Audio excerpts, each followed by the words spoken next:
Welcome back, you filthy exiles. So, I haven't uploaded for a few days, just been busy. But, and I've also been working on this other build here. I'll just put this into, no chat mode.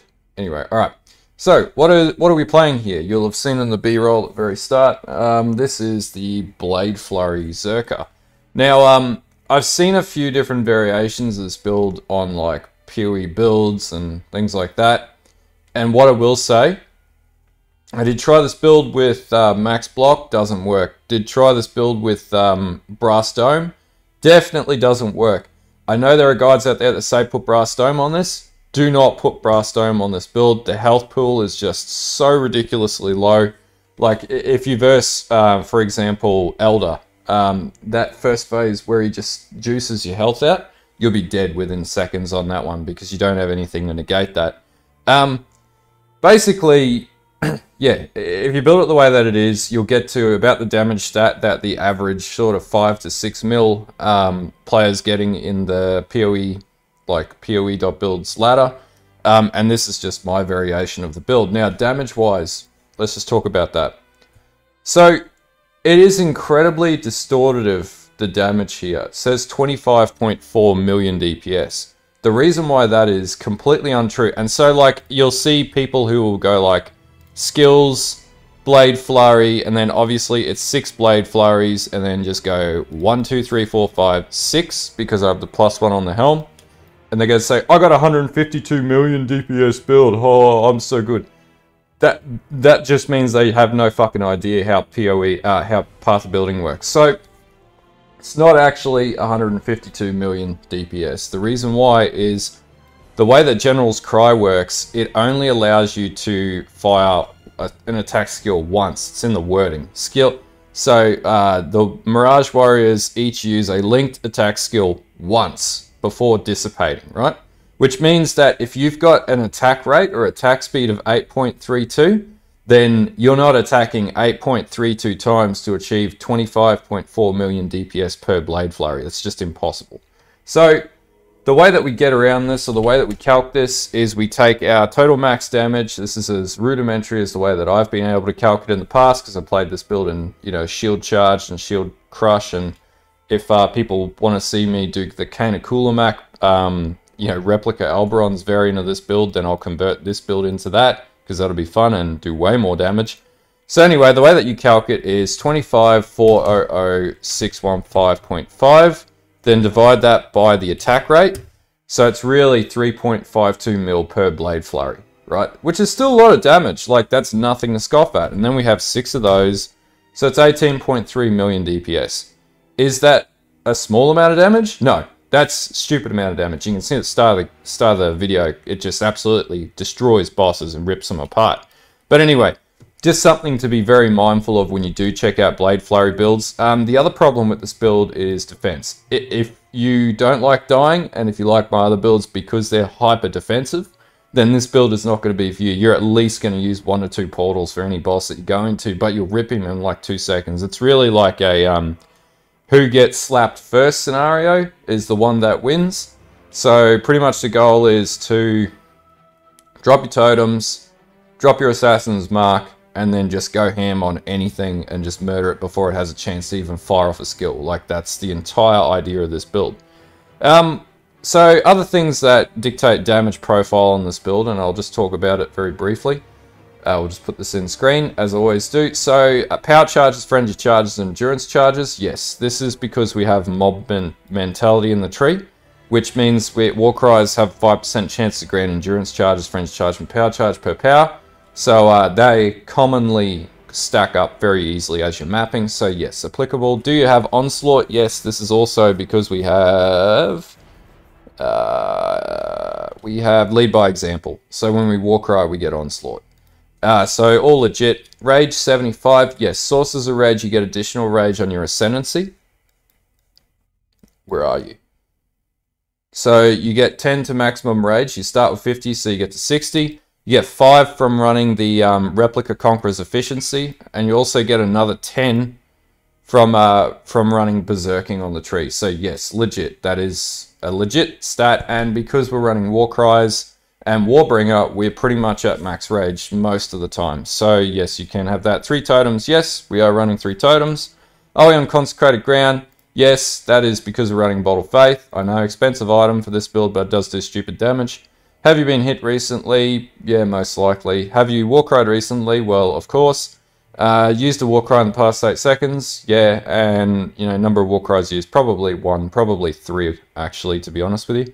Now, Pride Aura, if we're on a boss, it's going to be maximum effect. Blood Stance, I pretty much run Blood Stance 100% of the time. I don't really care for the difference between Sand and Blood, but Blood Stance I have just for the additional deeps. Is the enemy blinded? Yes, and the reason why is because the Paradoxica that we're running has 25% chance to blind enemies on hit.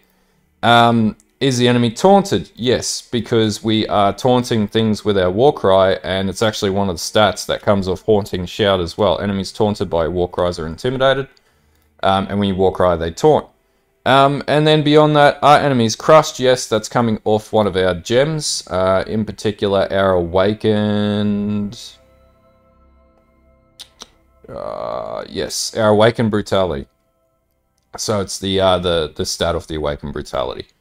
Is the enemy on Consecrated Ground? Yes, Bottled Faith. We are running this on Sirus A9, so for anyone who wants to throw shit, yes, this damage is scaled up to some of the hardest deeps taking bosses in the game. So anyway, that's the profile for the configuration. So you can see, not bullshit. And we have 5 stages of Blade Flurry before they pop, which is why Blade Flurry is the preferential skill to use with General's Cry. Anyway, let's get into the gearing, and we'll talk about what we're using to get this kicking. Okay, gearing on this one. Just briefly, the obvious thing is Paradoxica. It's just the best in slot. Now, I have 25% chance to blind enemies and crit multi for unique or rare bosses, and you get default double damage and the implicit crit multiplier.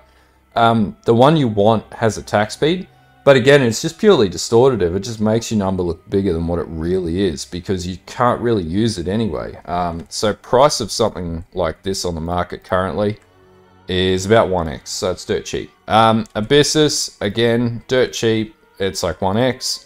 Red Blade Banner, because no one's playing melee, it's 30 chaos. I am running an All's Uprising with Pride no res. And the reason for that is because I can squeeze Determination into this aura and still get this amount of damage. And then I've got Fatal Blade anointed on that for extra crit. My rings pretty much tackle resistances across the board. And the other thing is also the channeling and the non-channeling skills, -7 and 3. And then we have the Replica Conqueror's Efficiency, which makes it another -9, I think. 9 or 7. Anyway, the reason for that is then our skills cost nothing. So we have no cost on our Cyclone and 4 mana, and we're running around with like 93 mana all up. It's just the way that I'm playing this build is way easier to run it like this. If you could fit Defiance Banner in, I would say try and do that too, but you probably won't be able to with what you got left there. But anyway, if you can, do it. But actually no, you won't be able to because I've got Dread Banner on this. Alright, chest piece. Now, I went with a dirt cheap version of this. There are ones that you can have plus additional curse, and then you could run like a mark on hit set up for your Assassin's Mark. I'm not doing that because I wanted to have a Mortal Call popping, and we'll talk about skill gems anyway, but this is just a really, really cheap chest. And then I also have Elemental Avoidance crafted onto it, which, you know, yeah, but this is a 1x chest. Nothing crazy about that whatsoever. Reslythers, dirt cheap belt this league because again, no one's playing melee. Asnas Gentle Touch. This is 1x. So there was a comment that I read in the description or the post that I put when I initially advertised I was going to do this build, and someone was like, oh, clear speed is dog shit on this build. No, it's not. And the reason why is you run Asnat's Gentle Touch, and you get the curse enemies with Temporal Chains, and then you also get Explodey. 100% guaranteed Explodey. So, shove that up your pipe and smoke it. Yeah, pretty much this is how you get around the clear speed problem. There is a variation of this build that uses, or I bought them, does use Oscarms. But the reason why I don't like that is because you don't get that explode feel. It's good for boss, better for bossing, not as good for general play. So if you're playing melee builds where you want clear, Asnats is pretty much the only way to go. Boots, literally just all resist, life regeneration, movement, and I managed to fit on a cannot be frozen roll. Because I'm stun immune as well because of my ascendancy with rage. And yeah, I can't be stopped. So that's one of the biggest things. I also have the anoint for onslaught increased effect for when there's unique bosses in presence, which is just good because we're always having onslaught. And also 40% chance to avoid bleeding. And we'll talk about how we deal with things like bleed very shortly because there's a few damage reduction layers that I am using to get around physical damage. Anyway, yeah, let's talk about the skill gems. All right, skill gems. I haven't moved. I literally just hit like stop recording and then record. But anyway, digressing. Okay, so Helm. Pardon me. Leap Slam, Pride, Blood and Sand, Determination. Pretty simple shit. Nothing crazy. In the sword, Berserk, Dread Banner, and Precision. We can pretty much max all these out because that's just how this build is. It can do it. And also Berserk is a big source of damage because you'll always have rage generated. As you can see there, just go straight to top, bam, I'm already berserked while I'm just standing in one spot. So it's a significant damage buff for you. 19% increased attack speed, yeah, 20% more damage and 30% movement, which is why this build is really good at just absolutely smashing maps. In the chest piece, we're running Anomalous Impale. The reason why we run Anomalous is because it gives us increased Impale, and I lucked out and got a 2120 when I corrupted at level 2020, so buy 2020 and just chance it. Or Val Orbit, sorry. I also have 21 Blade Flurry, increased critical strike damage. I know other people go Pulverize. You actually get more out of running increased critical strike damage than you do Pulverize. Pulverize just gives you bigger AoE, and I wouldn't necessarily recommend that. General's Cry, level 21, Awaken Brutality, which is like 1x, and Awaken melee physical damage support, which is 1x. So this build's like maybe 20x. It's really cheap to play. Like it's not, you can't run it in Delve, and it's only good at mapping. But if that's what you want to do, it's pretty cheap. Immortal Call on a level 10 setup seems to work well. Assassin's Mark, just to pop on enemies when you need it. And then in the gloves, we've got Cyclone, Desecrate, a level 5 Awaken Cast while channeling, which was like 1x because everybody plays cast on crit, no one plays cast while channeling. Infused Channeling Support, that's going to reduce the damage, and as you can see, there's a little bit of wiggle room for some more damage and some more damage reduction here. Ancestral Protector, if I could get a Phantasmal Ancestral Protector for cheap, that would be my preference. I think they're like 70 chaos, but I'm a little lazy now with the build. Herald of Purity, multiple totem support, and Val Ancestral Warchief, which is going to give you a huge damage buff. Yeah, that's pretty much it. Oh, and I should talk about flasks too while I'm in this section. So, literally just the Insta-Life Recovery Flask, Quicksilver. I have these gaining charges when I crit, because I have like close to, like, I think it's like in the tree, 89% crit, something like that. 83% crit. With 565% crit multi. And then we've got Bottle of Faith and Lion's Roar as well. So, yeah, pretty basic stuff. Alright, let's talk about tree. Alright, so I went through a few iterations of this tree. There's a lot of people when I benchmark that actually have like a double stacked large cluster. You don't need that. That's just stupid. And it also knocks down your ability to sort of build into some of your damage reduction layers and overall damage and defense. So, you know, it's not advantageous. But hey, you know, power to anyone who wants to play the build how they want. But anyway, I found this was the more efficient way to structure the tree. And also I did try a max block variant where I ran a large Thread of Hope, which picked up the Glancing Blows and then the Divine Fervor, Discipline, Training, and Precision. But I would not recommend. Max block just doesn't work on this build. You just can't negate the amount of damage that you take, and you give up way too much HP to do that. And those 3 points can be better allocated elsewhere in the tree. So anyway, how did I play this? Let's have a look. So I pretty much just come down. When we first start leveling up, we go up straight up to, oh, bloody, better go in a D&D otherwise. Pretty much when you go up into deep breaths, you want to get Warcry Mastery up here, and you want to start getting 15% life recovery when you use a Warcry, and you'll get this by like level 30, 40, something like that. And then you come down, you're not going to worry about this this Brutal Restraint straight away. This is something that you'll do later in the piece. I came down, got Prismatic Skin, and then Corrupted Blood Immunity. So one of the problems with this build will be that you'll have to face physical damage, and any physical damage over time, including bleeding, will absolutely wreck you. So in this case, make sure you get this early, and then start overcapping your reses. Then you come across and get Admonisher. This is just going to give you Warcry cooldown recovery rate, which you really need. Now, in here, you will also want to get Remove Ailment when you Warcry, but I'm 2 levels away from getting that, but it will be in the POB in the description. Then we come down and we get Accuracy Master, Eagle Eye, and Accuracy Mastery, sorry, and we get the Precision as 100% reduced, increased mana reservation efficiency. We'll come up, we'll get Solar Steel, and the reduction from critical strikes as well, really important one. Then you want to come down and get Champion of the Cause and the Reservation Mastery for 15% increased mana reservation mastery, so we can fit a whole slew of auras. I think I've got like 6 auras in this build. Then we come down, we grab Dismembering, and we also want to take 30% reduced extra critical strike damage as well from this, so really important one.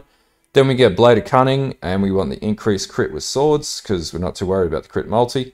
Now, we'll get to the Cluster Jewel last, because you're pretty much not going to do this until you get to like level 75, 80. Then you'll come up, you'll grab Call to Arms, Bloodless, Life Mastery. You also want Natural Authority, because we're running Warcries, and Warcries have a minimum of 10 power.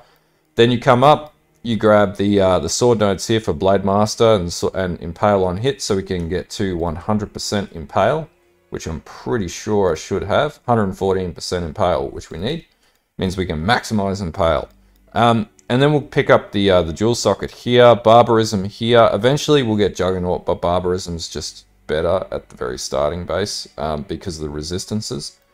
And then we come up and we grab Disemboweling. And then we also grab the 25% crit multi to unique enemies, so we do so much damage to bosses. So with the large cluster, you really just want Ironbreaker, Furious Assault, and Master of Fundamentals. Really basic, and this is a really cheap cluster to get as well. It's like 40 chaos. It's nothing. And then you want to get Warning Call and Lead by Example, and Haunting Shout, and Mob Mentality. And this just buffs up all your war cries, gives you armor to deal with defense, and everything that you need. And then just beyond that, I've got a Watcher's Eye, and in particular the one that I've got, which was like 2x, and it's cheap again because no one's playing melee, is Impales you inflict last 2 additional hits, so it just means Impales are more effective, and unaffected by vulnerability while using Determination. So if you run this variation of the build, vulnerability won't affect you, and because we're running an Abyssus, that's a big problem if it gets procced on you. We are bleed immune, or Corrupted Blood immune, and we've got huge amounts of bleed avoidance, so basically never get bleeding inflicted on us, so we just have to deal with Chaos Dot and poisons. And so that gets around the whole problem that comes from Abyssus. As well as that, I think we have like 30,000 armor or some shit like that. Yeah, 15 to 20 something thousand armor, which is nice as well. We could run Molten Shell as well instead of Immortal Call, but entirely up to you what you want to do. And then I just have another jewel here, which is Maximum Life. That was supposed to be crit multi. I scuffed this one. I'm an idiot. And then Dexterity, so that we don't have to run any nodes here to be able to max out Dex. Now, Ascendancy-wise, you're going to get Warbringer first, then Aspect of Carnage, then Crave the Slaughter, and Rite of Ruin. Seen people play as Flawless Savagery and Blitz nodes. Absolutely not the way to get the best damage out of this build. Building Rage is literally the best way, and also cannot be stunned, really important stat to have, because you don't want to be stopped in your tracks. This is the benchmark for a lot of the higher damage builds, because you start to give up any defensiveness. You've already got tons of attack speed. You're better off having this, and because you've got Warbringer, you won't notice the Rite of Ruin impact of the Rage eating away at your health pool. Now, the brutal restraint that we've got down here. So what this basically does is allows you to convert this node to second sight, which means you're blind. Blind does not affect your light radius, and you do more crit chance. What does this mean? Blind reduces your overall accuracy, but that's fine because we've got everything that we need to get maximum on hit. So if we have a look at offense, 97%. So the way that I've structured the tree is that you don't need to worry about that. And also you get dexterity from every single one of these nodes from having the brutal restraint in here too. So, you know, you get increased accuracy from up and berserking by 5%, 20 dex, 4 dex, you know, 2 dex, 2 dex, 12 dex in total there. And then all of these nodes accrue dexterity as well, and then evasion, which doesn't really matter in this build. So, and that's how we get the dex numbers up too. So really important to have when you get to endgame with this build. But that's pretty much the tree. Really basic stuff. It's not like a crazy tree. But yeah, anyway, this will be in the description, the POB. So feel free to use this tree. If you want to benchmark it and try and fit in a second cluster, like you can, but you won't be able to pick up all these utility nodes, which I found were way more useful than just having even more flat damage. And considering the damage I get on this build, yeah, it's really up to you how you want to play it. Alright, finally, Pantheons. So I'm going with Solar Solaris, and I need to level this up, and Solar Shakar.